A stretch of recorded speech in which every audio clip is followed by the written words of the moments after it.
हरे कृष्णा। आप सभी का आपके अपने चैनल हरे कृष्णा में बहुत बहुत स्वागत है। आइए आज आप सब सुनेंगे सीता नवमी की कथा।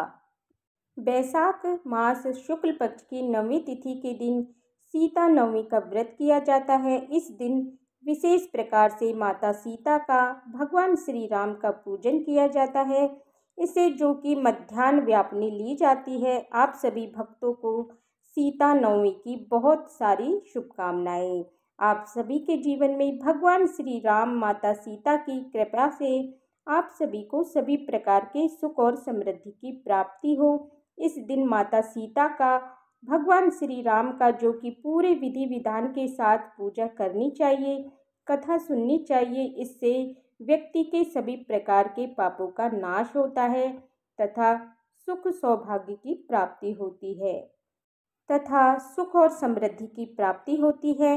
बैसाख मास के शुक्ल पक्ष की नवमी को सीता नवमी कहते हैं। धार्मिक ग्रंथों के अनुसार इस दिन माता सीता का प्राकट्य हुआ था। पौराणिक शास्त्रों के अनुसार बैसाख मास के शुक्ल पक्ष की नवमी तिथि को पुष्य नक्षत्र के मध्याह्न काल में जब महाराज जनक संतान प्राप्ति की कामना से यज्ञ की भूमि तैयार करने के लिए हल से भूमि को जोत रहे थे, उसी समय पृथ्वी से एक बालिका का जन्म हुआ। जोती हुई भूमि तथा हल के नोक को भी सीता कहा जाता है, इसीलिए बालिका का नाम सीता रखा गया। अतः इस पर्व को जानकी नवमी कहते हैं। मान्यता है कि जो भी व्यक्ति इस व्रत को रखता है एवं राम सीता का विधि विधान से पूजन करता है, उसे 16 महादानों का फल, पृथ्वी दानों का फल तथा समस्त तीर्थों के दर्शन का पुण्य फल प्राप्त होता है। तो आइए सुनते हैं सीता नवमी से जुड़ी पौराणिक कथा।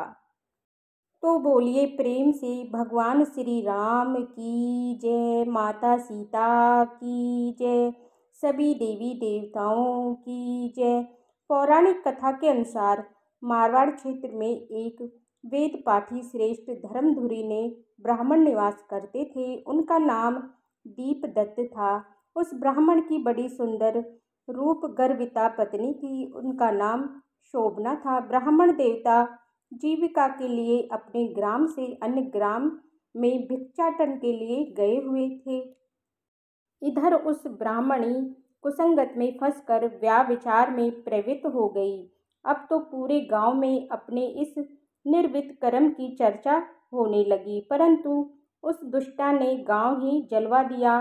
दुष्कर्मा में व्रत रहने वाली वो दुर्बुद्धि मरी तो उसका अगला जन्म चांडाल के घर में हुआ। पति का त्याग करने से वह चांडालनी बनी।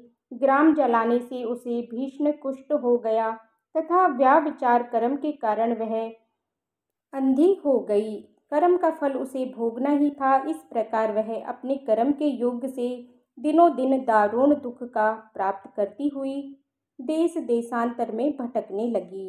एक बार दैव युग से वह भटकती हुई कौशलपुरी पहुंच गई। संयोगवश उस दिन बैसाख मास शुक्ल पक्ष की नवमी तिथि थी, जो समस्त पापों का नाश करने में समर्थ थी। सीता नवमी के पावन उत्सव पर भूख प्यास से व्याकुल वह दुखियारी वह प्रार्थना करने लगी कि सज्जनों, मुझ पर कृपा करो और कुछ भोजन सामग्री प्रदान करो, मैं भूख से मर रही हूँ। ऐसा कहते हुए वह स्त्री श्री कनक भवन के सामने बने 1000 पुष्प मंडित स्तंभों से गुजरती हुई उसमें प्रविष्ट हुई। उसने पुकार लगाई, भैया कोई तो मेरी मदद करो, कुछ भोजन दे दो। इतने में एक भक्त ने उससे कहा, हे देवी, आज तो सीता नवमी है, भोजन में अन्न देने वालों को पाप लगता है, इसलिए आज तो अन्न नहीं मिलेगा। कल पारणा करने के समय आ जाना, ठाकुर जी का प्रसाद भर पेट मिलेगा। किंतु वह नहीं मानी। अधिक कहने पर भक्त ने उससे तुलसी एवं जल प्रदान किया। वह पापनी भूख से मर गई, किंतु इसी बहाने में अनजाने में उसने सीता नवमी का व्रत पूरा हो गया। अब तो परम कृपालिनी ने उसके समस्त पापों से उसे मुक्त कर दिया। इस व्रत के प्रभाव से वह पापनी निर्मल होकर स्वर्ग में आनंद पूर्वक अनंत वर्षों तक रही। तत्पश्चात वह कामरूप देश के महाराज जय सिंह की महारानी कामकला के नाम से विख्यात हुई। जातीसमरा उस महान साध्वी ने अपने राज्य में अनेक देवालय बनवाए, जिनमें जानकी रघुनाथ की प्रतिष्ठा करवाई।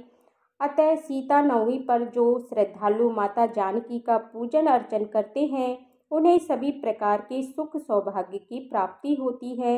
इस दिन जानकी स्तोत्र, रामचंद्र अष्टकम, रामचरितमानस आदि का पाठ करने से मनुष्य के सभी कष्ट दूर हो जाते हैं। तो प्रेम से बोलिए माता सीता की जय, भगवान श्री राम की जय, सर्व देवी देवताओं की जय।